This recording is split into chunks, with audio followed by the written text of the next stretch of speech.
Hey there, future leaders, future Nobel Prize winners, future whatever you want to be. We're talking about the I-94 form today. It sounds like a robot from a low-budget sci-fi flick, right? Well, it's way less exciting but far more important. Think of the I-94 as your passport to your American adventure. It's a record of your legal entry into the US, telling everyone from campus security to the Department of Homeland Security how long you're allowed to stay. Now you might be asking, John, why do I need this? I already have a passport with a fancy visa sticker. That's great, and you deserve a cookie for being so prepared. But here's the thing, your visa just gets you into the country. The I-94 is the document that says how long you can stay, which isn't always the same as your visa duration. Trust us, understanding this difference is crucial to avoid any unexpected visits from Uncle Sam's immigration officials. So, how does this magical document work? Well, back in the good old days, think rotary phones and dial-up internet, you'd get a paper I-94 stapled into your passport at the border. Those were simpler times. Now everything's digital, which can be both a blessing and a curse. But don't worry, we'll guide you through the ins and outs of this modern marvel in the next section. So buckle up, Buttercup, because things are about to get interesting.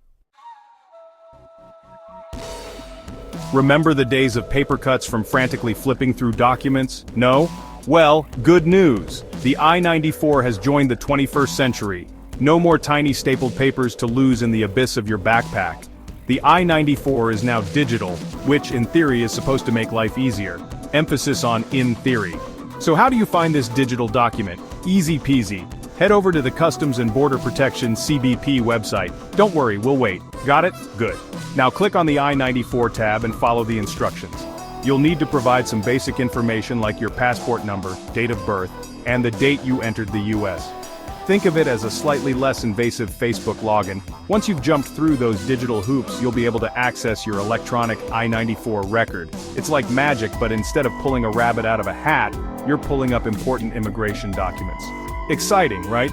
But remember, with great power comes great responsibility. Always double-check your information. A single typo could mean the difference between enjoying your American adventure and an awkward conversation with immigration officials.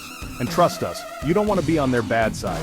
Stay tuned for the next section where we'll break down the I-94 like it's the Zapruder film. You won't want to miss it.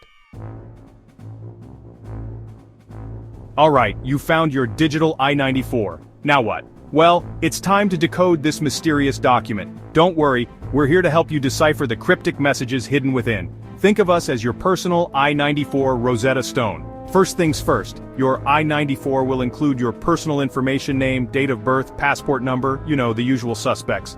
But wait, there's more. You'll also find your admission number, which is like your unique student ID number in the world of immigration. It's important to keep this number handy, as you'll need it for various immigration-related processes.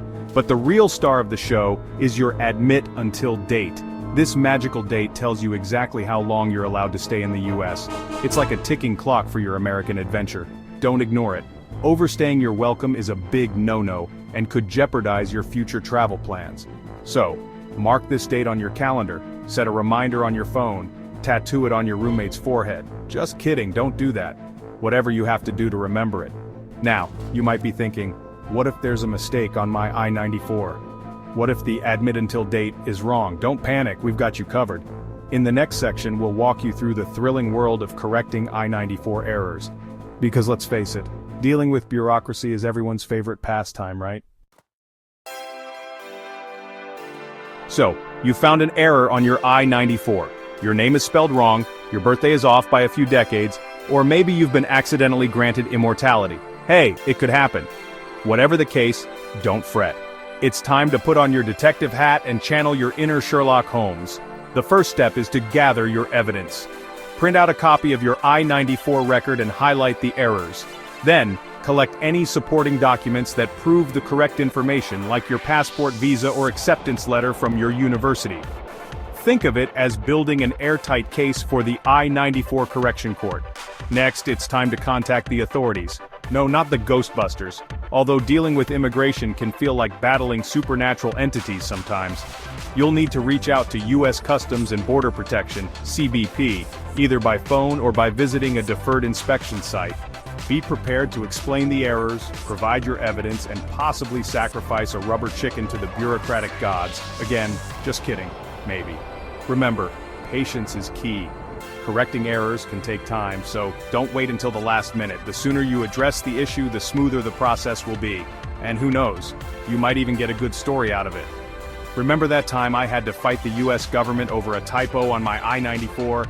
Instant party conversation starter. So there you have it, folks. The I-94 form, your key to unlocking the American dream, or at least the American semester. Treat it with respect, keep it safe, and don't be afraid to fight for your right to an error-free immigration experience. Stay informed, stay vigilant, and most importantly, stay awesome.